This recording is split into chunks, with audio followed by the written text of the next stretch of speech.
Good morning, Chargers! It's Gabby. And Lily, back with Wrsn. In today's show, we'll be covering updates on clubs, sports, and more. Let's get right into it.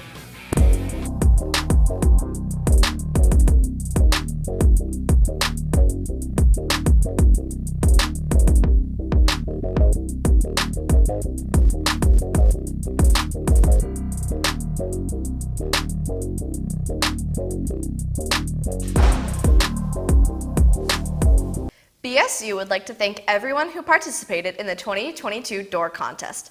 Third place is Mrs. Russell's class, second place is Mrs. Maxuga's class, and first place is Mrs. De Leon's class. Amazing job, Chargers.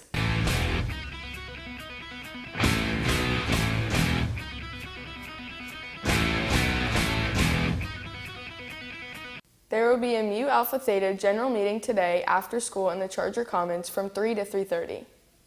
Tomorrow is the last day to donate to the Girls Help Girls and National Honor Society Campus Drive.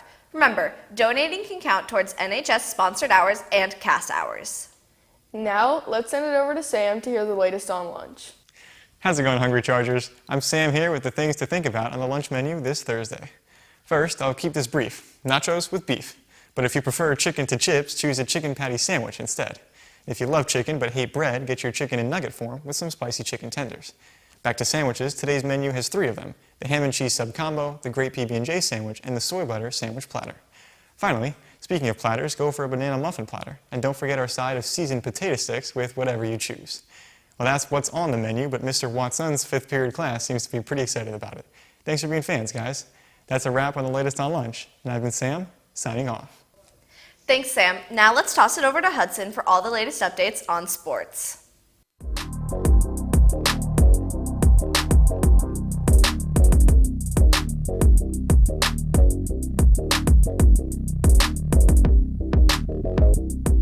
What's up, Suncoast? This is Hudson for today's sports news. Yesterday, our beach volleyball team won 5-0 against Wellington.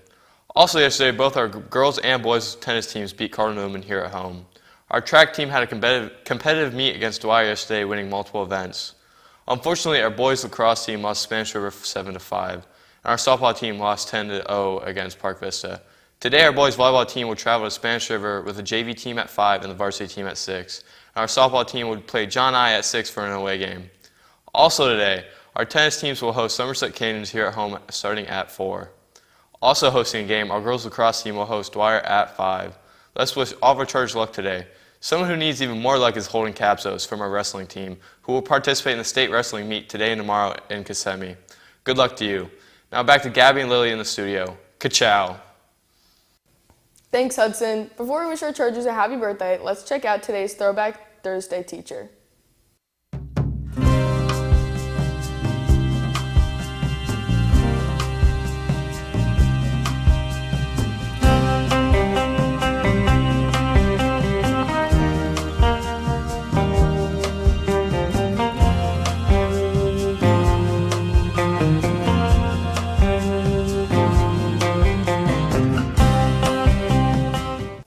Did you get that one, Lily?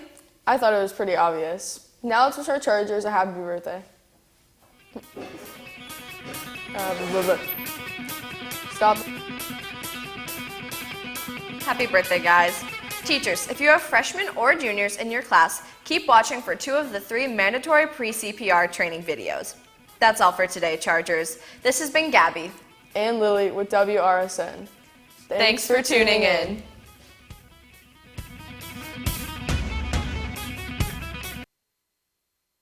If you see a teen or adult suddenly collapse, it's important to act fast.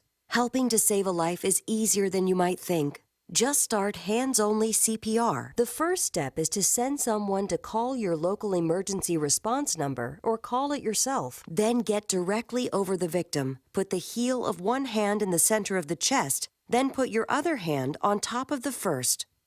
Then push hard and fast in the center of the chest until help arrives. It's important to push, giving 100 to 120 compressions per minute, which is about the same tempo as this song. Let's hope you never have to use hands-only CPR. But if you see a teen or adult suddenly collapse, don't be afraid to try it. Remember, call your local emergency number, then push hard and fast in the center of the chest until help arrives. Your actions can help save a life. To learn more, visit international.heart.org.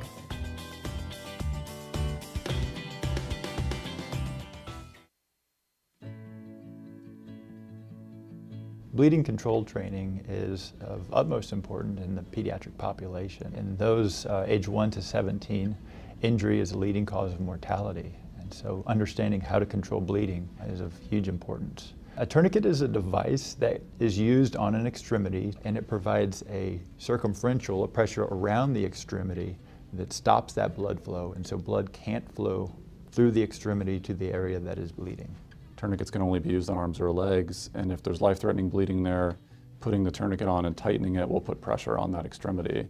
For all other wounds, use direct pressure, and that basically means taking your hand and available material. If you have gauze, great. If you don't, a t-shirt, a newspaper, a necktie, whatever you have, you push that on the wound and then push as hard as you can on it. And so those are the two basic ways that you can apply pressure for life-threatening bleeding. Unfortunately, accidents happen, and they happen around the home every day. Bleeding to death can occur within a couple of minutes with a severe bleed. This can be before EMS providers arrive. Blood that is spurting from a wound, blood that is pooling on the ground, if the person is starting to get faint or pale appearing. These are signs of life-threatening bleeding, and this is when a tourniquet should be applied.